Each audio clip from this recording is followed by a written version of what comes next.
Stephen D here on Pure 24/7 Radio, and I'm joined by one of the writers from Pure Media, the magazine. Hello, Sherri. Hi, how are you doing? I am doing well, and it's a pleasure to be joined by you. So let's start with, we've introduced you before on this segment, so let's just start with what it is that you do. I am a marine biologist, but I also write educational curriculum for upper level grades, and I instruct and do video instruction and videography to help teach those courses. Excellent. And so on top of that, you also write for Pure Media, the magazine. So your February article, The Myth of Winter Dormancy, tell us a little bit about that. So it's really interesting. We tend to feel like things are dead during the winter months, and we look around and we see trees with no leaves, and everything is barren, and there's no green, and it can affect how we think about things. And it's actually an interesting idea because it's things are not dead. When we see trees without leaves, they're not dead. It's a myth. They're not. There's no deadness around us. In fact, there's life all around us. And with that, it kind of changes our perspective. I feel like that's a challenge that we have in the winter months is that feeling of just sadness or I don't know, just that dull ache in our stomach. We don't have energy. We just feel everything appears to be harder and more challenging and less joyful. Whatever it is that we do, it has that tone because there's that overcast and darkness, and we see what we think is dead, but it's truly not.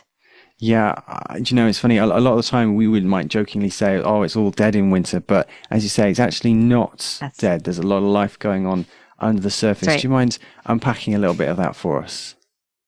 Yeah. So we when we look at plants, we look at, and many people are familiar with how trees grow rings. It's a good example of this. And so if you were to cut a tree down and you would see in the trunk the various growth rings, they go light and then dark and light and dark. And those are times of growing in the tree. And the faster growth is represented by the lighter colored rings. The slower growth is the darker colored rings. So there's the science behind that. But what that means is the tree hasn't stopped growing. The tree is actually growing. It's just not growing as quickly. And during those times, it is rebuilding. It is sturdying, making itself sturdy to withstand storms in the future. It is working inside to build and prepare for blossoms that will be coming out soon. And that is the same for us during these times of darkness or winter seasons. Particularly, I don't know what it is about February. February, it's just been so long, right? Winter has just been so long. We are longing for spring. We're tired of cold. We want to see green. We feel like everything is stagnant, and there's not stagnancy there. There's resiliency is being built, character is being built. We're learning perseverance, like just moving through the next thing, just keep going with hope. We're sustained by hope, knowing that spring is coming in the future, and that builds strength in us. That makes us able to stronger, able to handle storms that we might face in the future because we're experiencing this regularly, annually. And when we have that perspective, it changes the way we look at the day when we know that this is part of the rhythms of living that just has been designed for us, and it's for a purpose. It is not to just make us feel sad and to change how our attitude. If we realize this is a time of growth internally, then we are better able to look at the dark sky and look at the trees that have no leaves and understand this is a time of preparation and growth.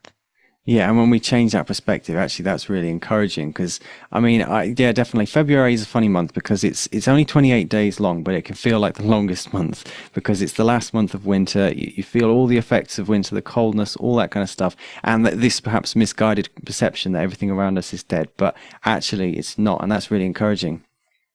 Yeah, it helps us to realize that there's a purpose in it, and when we ask ourselves, what is this purpose? Why am I feeling so sad? Why am I feeling so unfulfilled in what I'm doing, the same thing every day, and it just kind of drags on and on.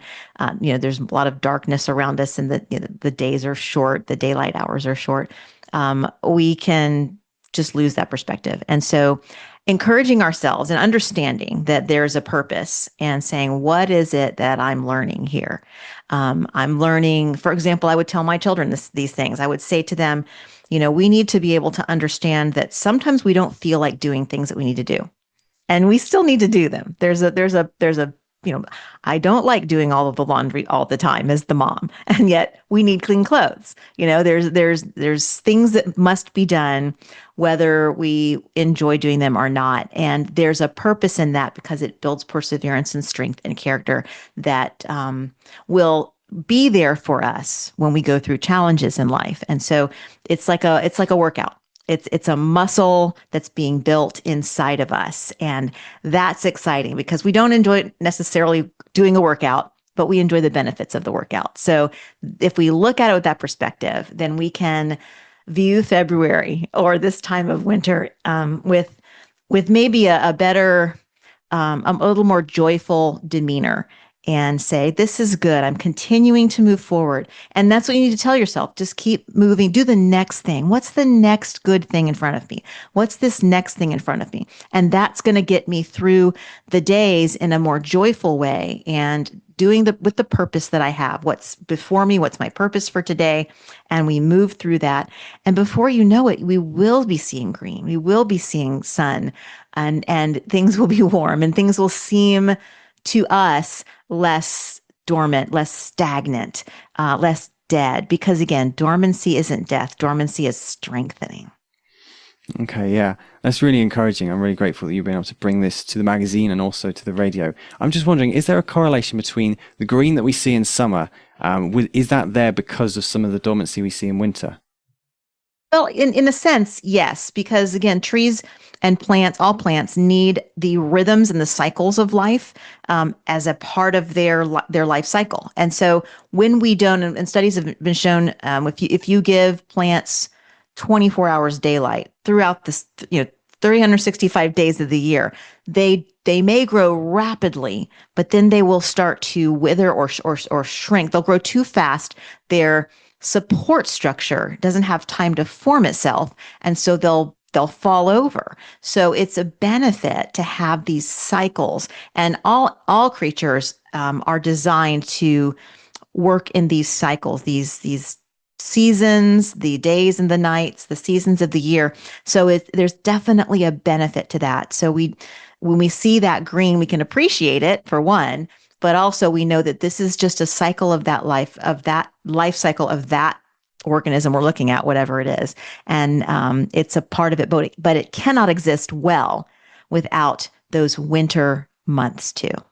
And with that, we can really appreciate when it's a little bit colder, when it's looking a little bit barer around the greenery and the trees, we can actually appreciate that better as we think towards summer. So with all of that, what would be your thing you want people to take away from this article? Okay, so dormancy gives us a brighter summer, and we need to look at it that way. That the season of dormancy and quiet is contemplative, is strength building, is resiliency building to give us those brighter summers, the greener summers. And it is a natural part of the way we were designed to live. We will do better having that. Excellent. That's so encouraging. Thank you so much for joining us, Sherri, and bringing this to the radio. You're very welcome, Stephen.